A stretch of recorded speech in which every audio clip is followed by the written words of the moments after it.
feel like we're finally cranked up and going now. There's a lot of planning and pre-construction stuff that goes on behind the scenes, whether it be zoning, building department, all the other things, the architect. All these things have to come together before you can actually start construction. So here we are, we're moving right away. We've been working for a couple weeks. As you can see, we're starting to plywood the roof and move forward on that, on our eco-friendly home here. And again, there's a lot of details I'd like to show you that we're paying attention to, a lot of the things that get missed under normal construction techniques. So come on and see. There's a lot of insulation and worried about weatherization that we thought about during the construction of this home. So even starting from the ground up, with the foundation walls, where you put 2 inches of rigid around the outside of the foundation there. For those people that don't know, like a foundation 10 inches thick is like R1. That's like equal to putting a single pane of glass between you and the outside. So you definitely want to insulate your foundation system from the outside. And then on the inside, we plan on matching that with another 2 inches inside on the going around the perimeter of the foundation there. And that way we can really seal out the weather. And again, the foundation is again where we're starting from. And then of course we'll worry about other details there about infiltration and other things. As we just saw on the outside, we're going to put rigid insulation around the perimeter. We're going to do the same thing on the inside walls, going all the way around to, again, to make this as energy efficient as possible. This way we would have an R10 outside, R10 on the inside, so R20 total, and then that structural member in between being the foundation.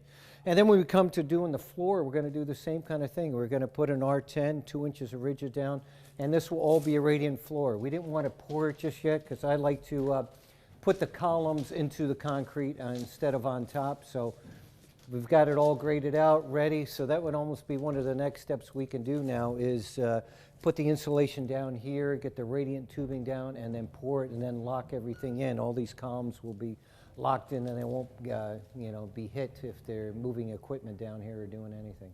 There's other things to think about too. We're insulating, we're making a very tight house here. We also want to think about, damp proofing and moisture. On the outside, we actually put in some material around that insulation to help drain it down, some kind of drain membrane. And doing that, keep the moisture. Also on the inside, we did interior perimeter drains into a sump like this. And this way, if the water gets even this far, we have the ability to do that. Another thing you have to think about when you have a very tight house is radon, especially in New England here, when you're on rock or ledge or other things. So we're going to do some ventilation out of this. We're going to use this as kind of a trench to pull air and evacuate that too. So kind of a standard practice when you're planning and doing, if you're making a very tight house, you really have to think about all the air quality issues. And again, radon is something, the silent killer, they say. We're going to be using a lot of rigid insulation in this project here to make it eco-friendly, energy efficient. And we're trying to use reclaimed material whenever possible. As you can see around here, there may be a couple different colors of material depending on suppliers and what we were able to get for doing that. But, effectively it's all, whether it was the pink or the blue or even a green, they all are the same kind of insulation on there. And we're going to carry that through. If we look right here, we'll say this was a certain kind that we like to use for ground contact. It's called XPS. And the idea with that, it does not absorb moisture. You don't want to use some polyiso or some other products that are going to touch earth or be under a slab or something like that. But from grade on up, we'll use some reclaimed polyiso. And again, the idea was we're going to do 4 inches completely around the whole building, all the way up to the roof, and where it intersects the roof, we'll do insulation between 4 and 6 inches on the roof. So the whole idea, we started with the foundation, and then we built the home, and then we're going to cover that whole thing with another 2 layers of 2-inch staggered joints all the way up to the roof line, and then from the roof line it'll be continuous right on top of the roof and around. This way we create this encasement of insulation for the house, and we're hoping to be a very energy efficient product in doing that. So, but insulation is not the only thing. You also got to think of infiltration. To me, there's more energy lost in infiltration than actually through different kinds of insulation or, conduction of things like that. So to really be proactive. Well, years ago, you know, people used to put tar paper on the home and hopefully it was sealed it. And then we got better with some air barriers, maybe a Tyvek product or something like that. And now we take it even a step further. Like on this project, what we're going to do is we use plywood instead of OSB because it breathes. The main thing you have to think about is too, hey, if I have moisture inside from showers or cooking or other, it's going to make its way out to try to get to a drier air. So the problem is you'll have to be able to allow that moisture to permeate out. So I like a plywood product because it actually is, when it gets wet, it's more, allows more moisture to get through, and as it dries out, it kind of stops that. And what we're going to do is we're going to put a product and we're going to tape all the seams too. We'll put a primer on first and then a 4-inch tape on every single one of these seams to make it airtight on there.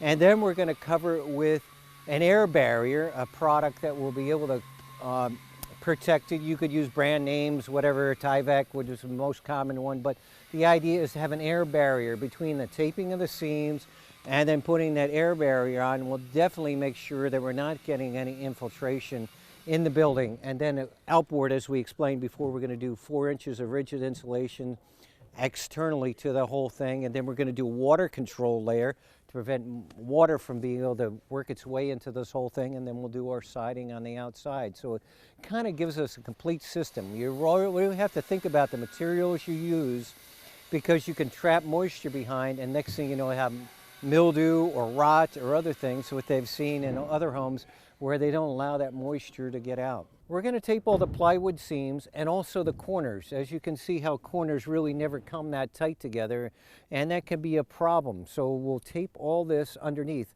We've also, when we're framing, we've put glue or a mastic type thing at all seams and wherever we touch down there and around window openings. All these places we try to think about where does air come in. So again, we'll do continuous along the box, we'll do continuous along the plates, we'll do where the plywood seams are, we'll do around windows and door openings, all that to minimize that. And then that house wrap that we talked about for infiltration will wrap right into the window and door openings, and then we'll do some weather stripping and stuff on there to help lock all that in to prevent that infiltration from happening. You know, that's another concern, and I think that's worth almost spending some time talking about when we get to the windows and doors, is how do we treat that for moisture and water and protection. And there's a lot of changes recently on different materials and different ways to flash those, so stay tuned on that one. Yeah, and insulation, just carrying it through, you know, we're just trying to wrap the whole, you know, building there, that envelope. And as you can see, we have a lot of windows. Now as we come around the house more on the south side, you'll see that there's a lot more openings to help take in all that sun that we're going to get on the south side of the house. We got some proud overhangs right here to prevent overheating here. So in the summertime, when the sun is more overhead, it will block that. As we get the summer sun, we'll be able to get it into there and be able to enjoy that energy we're going to get. Like I say, just carrying it through on insulation. Same thing, any possible spot that we could come across, we've insulated. You know, we try to think about that instead of having dead space or other things there that will insulate everything before we plywood. Before that, why have a dead space? You have an inch space, let's put some insulation in there. And of course, we're going to insulate the whole thing on the inside. We just covered a lot of details outside, but when we come inside too, you got to think about stuff when you're framing. You know, you got to worry about dead spots. You know, like right here, we made all our inside and outside corners insulatable. You know, stuff like this, if I just normally would have boxed this, then I would have had a cold spot there. So we try to plan all inside and outside corners that are open. So 3-sided, so I still have a place for sheetrock. You know, here would be a good example. I have an inside corner right here. That was an outside. Inside corner, the same thing. I have a nailer surfaces for both sides for my sheetrock. I have nailers on the outside for corner boards, but yet I can still insulate in there. And the same thing when we get to do partitions. You know, when a partition touches an outside wall, we try not to do that solid. We'll just have a nailer, have the ability to insulate behind there so we're not losing that. We also thought about that too with headers. If we look at like a header like this, well, it looks kind of funny. It looks, but we're filling that all with rigid insulation and putting a nailer around so we can still nail our, you know, trim and casing that will go on there. But yet, you You know, this way we don't have just, again, solid wood, because wood does conduct. We want to put insulation wherever we possibly can. So again, you can see up in here all these headers, because of the span, we only went with a single LVL material, and we're going to put insulation in there and a nailer. Same thing with all our inside corners, you know, all have that ability to insulate. You know, I still like a structurally sound. Some of this advanced framing technique, they may only do a single top plate and eliminate a lot of studs, you know, so we're doing the trade-off. We still want to have a structural home here, so we still use quite a bit of framing material, not eliminating things, but we're trying to be smart about it. Like I said, you know, we would glue all the plywood around the window openings, where it touches a plate, where it touches the box. All these things we try to think about and make it as airtight as possible. And then with that rigid insulation on the outside, then we stop that conduction of that energy going through. So we can insulate, we put the rigid to stop the conduction, and of course that air barrier for infiltrations. You know, there's other places for insulation, not just for energy efficiency. Like here's a good example. This is our master bedroom, and the headboard would be intended to be along this wall. And now we're in the master bathroom, and this will be the double sink. So there'll be a big vanity with double sinks here. The last thing I want to know is my wife to hear me, you know, using the sink or shaving in the morning while she's sleeping if I happen to get up at a different time than her. So walls like this, we like to insulate for noise control. There's other things, strapping we could put across to decouple any noise that may be on one wall carried through to the other wall. So again, these are things to think about, you know, lifestyle, how people operate, and, you know, how to make a house more comfortable in more ways than just energy efficiency, but very livable. Okay. Well, it's still winter, as you can tell, snow all over the place blowing in. But this is the front entry, and this is where the front door, of course, will be. But, you know, the thought is, you know, when you go to install doors and windows, not only do we have to properly size the openings, we have to allow for insulation, we have to allow for settling and all this and shimming, but you know, we got to be able to have the right material to keep that water and moisture out.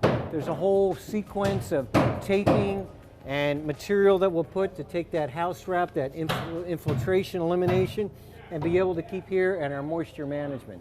Well, there's so many different ways to insulate this, so I'm reaching out to you for if anybody's had experience or come across here. It seems like the building scientists have changed their story over the last 20 years, which is the best way to do it.